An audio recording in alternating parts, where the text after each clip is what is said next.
everyone, this is Keith Scott from out in Sydney, Australia. I'm one of the voices of Bullwinkle J. Moose. It's time to watch Relentless and Unstoppable. And so give it up for your main hosts, Douglas Kelly and Andy McPhee.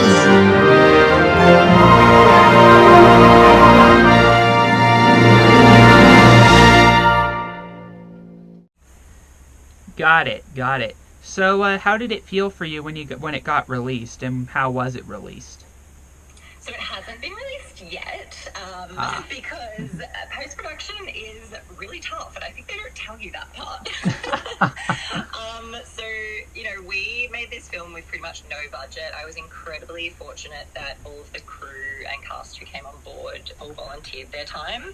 It was a one-day shoot for that exact reason, because I was very conscious of, creatives deserve to be paid, and if they are giving up their time for this project, I don't want them to, not be able to attend their day jobs and work and all that kind of thing. So because of that, it just means that everything runs a little bit slower, because you are asking people to volunteer. And also just for me, I definitely burnt myself out making it. So I had a couple of months break where I just had to sort of recover, because I really just hustled the whole thing in about 6 to 8 weeks at the start of last year. Got it all done, and then was like, cool, that was so fun, and I'm so tired. So yeah, we are still in the edit phase, but I've had a couple of edits through from our wonderful editor, and it's looking really good. I'm actually so excited, and I remember I voice messaged Izzy, my mentor, after the shoot day, which was just a massively long day, and I'd had basically no sleep, and I was just running on adrenaline, and I voice messaged her, and I just remember being like, Izzy, it's done. I've done it. I'm so proud of myself. And then I was like, also, I think the bad pancake might actually be good. And it is. It's looking really good. I'm really, really proud of it. And it was so affirming, having some of these really talented creatives come on board. And they came on board because of the script and because of the way I sort of pitched it and handled myself as a first-time director and writer. That was just really affirming for me, to have these wonderful, talented people be happy to be involved and volunteer their time and their talents and their equipment so that we could get this made. And a lot of them said they came on board because of those reasons. So that was just really, really empowering for me as a first-time filmmaker, and just so generous of them. I mean, my cinematographer came on board after 2 Facebook chats, Harley, and it would not have happened without him. And my producer, Lucy Kennedy, she was actually someone I met in Andy's class a couple of years ago. So that was really cool, because she'd made her own short film about 6 months before, and I'd reached out to her to chat. And then I sort of was like, hey, Lucy, I don't know if this is something of interest, but do you want to produce my film? She was like, yeah, absolutely. So she was a producer and also my first AD. Also gave us her house to shoot in, bless her and her partner. So she was really such a huge part of making that as well. That's amazing. Where is it going to be released? On DVD or on the internet? Where? Probably on the internet. So the plan at the moment is, once we've got the sort of final edits done and all of the sort of post-production wrapped, I'm going to look into entering into some film festivals. So that'll be exciting, because I've never done that before. So that'll be another new fun challenge.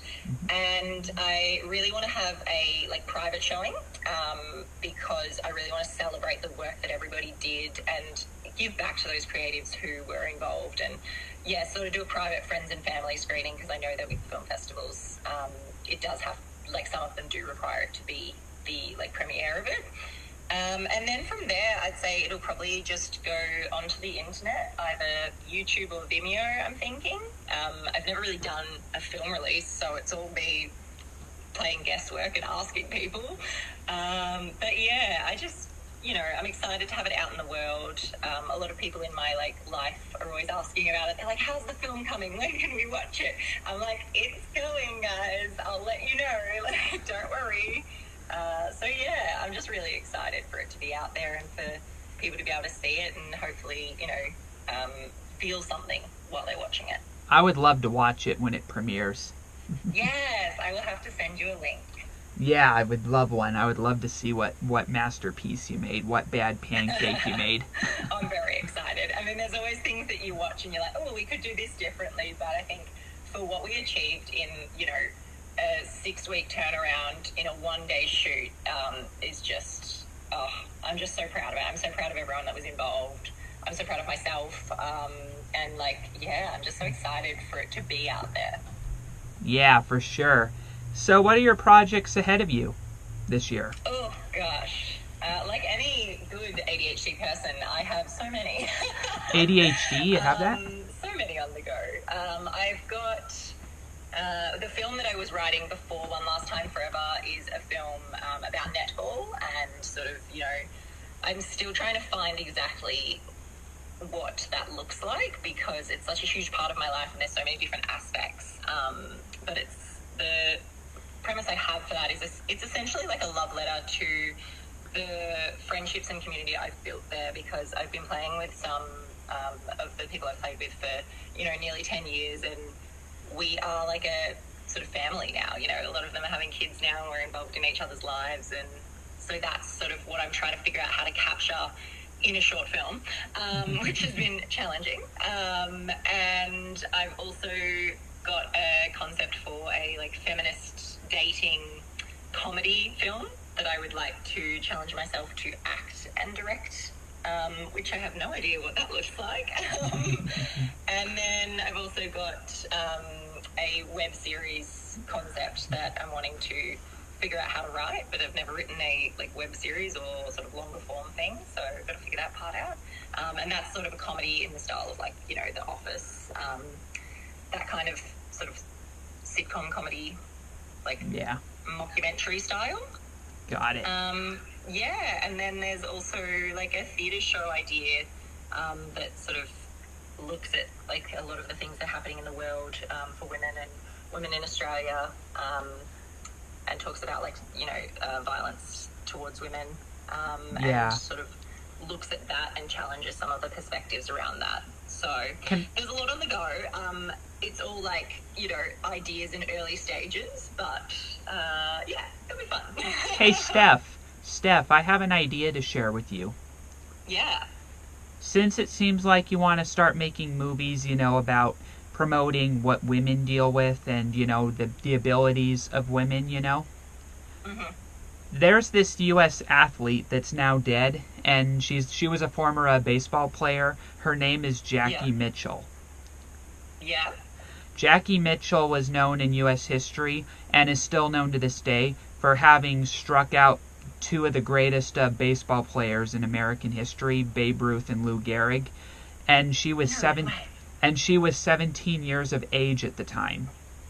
Oh my goodness, that's so cool. I would recommend, if you want to look into some ideas, that you look into Jackie Mitchell.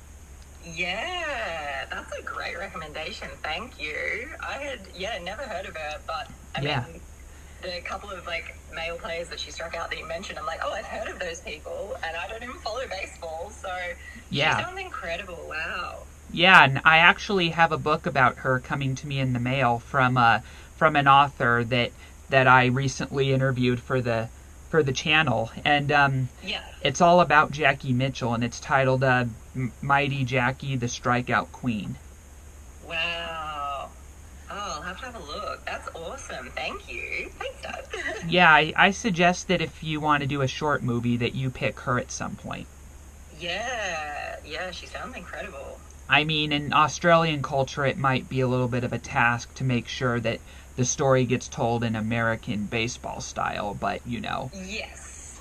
That's okay. We love a challenge, Yeah, so that's just an idea for you to take down the road.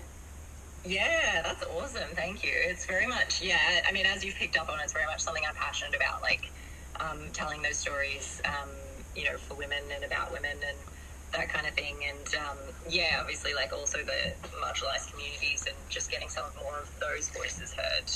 Yeah, and I can show you the book on Amazon if you'd like, if you want to ever look into it. Yeah, absolutely. Yeah. Isn't it just insane what's going on in LA? It's sad. Oh my goodness, I know. it's so it's so awful. And watching, I mean, from an outsider, but here in Australia we have like so many fires every summer season, so we've got them happening. But I think the big difference is because it's so close to like the LA, like because it's so close to the actual residentials and so close to like LA itself, and it's just, yeah, it's terrifying. I know a lot of people there have either had to evacuate or have just been sort of on evacuation watch. I know Izzy, so my mentor, lives over there, and we were supposed to have class last week, and she was like, yeah, we're gonna have to reschedule because we may have to evacuate. Yeah, it's just really horrible. I think you're seeing that sense of community come together, which is always like the great thing that comes out of these natural disasters, but it's really intense. So I'm just hoping that everybody is okay and able to recover well, and that the city recovers as well.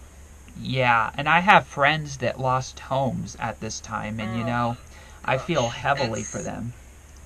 Yeah, I could not imagine it. Like, fire is just one thing it's so stressful. We've had like a couple of floods in my hometown, and that, in itself is traumatic enough, in the sense that you sort of can't live in those homes even once the water's receded, but you're still able to, like, I guess, have a lot of the things, maybe not so much the furniture, but a lot of the mementos and keepsakes if they stayed above the flood level.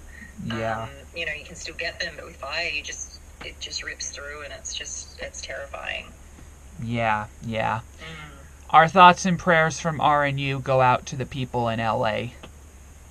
Absolutely, yeah. Yeah. So, this is my last question, which is, how can your journey impact the world? Oh, gosh.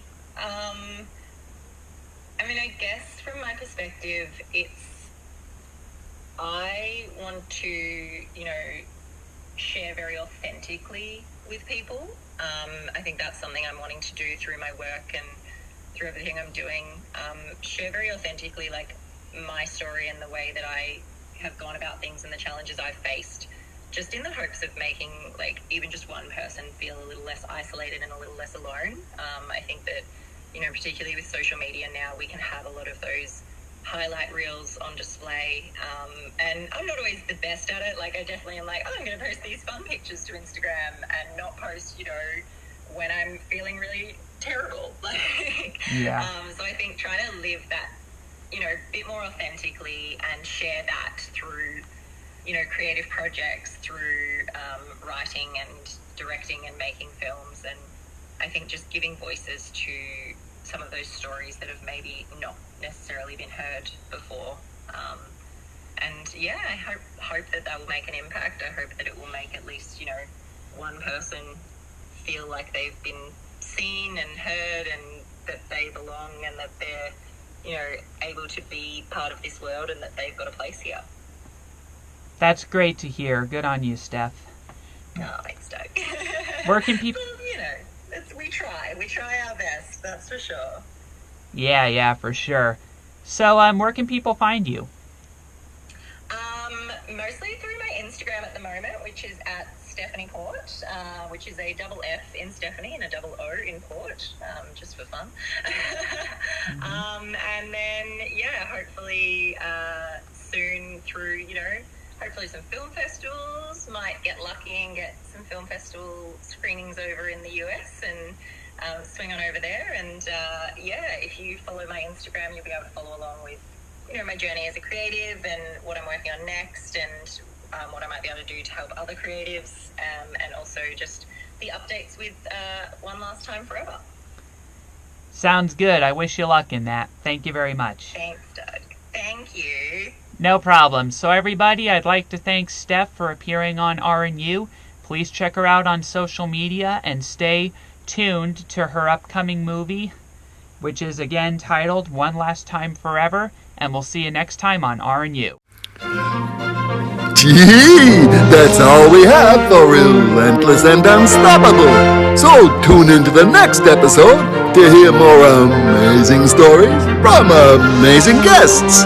This is Keith Scott from Sydney, Australia, saying so long, and I'm smarter than the average bear. Gee.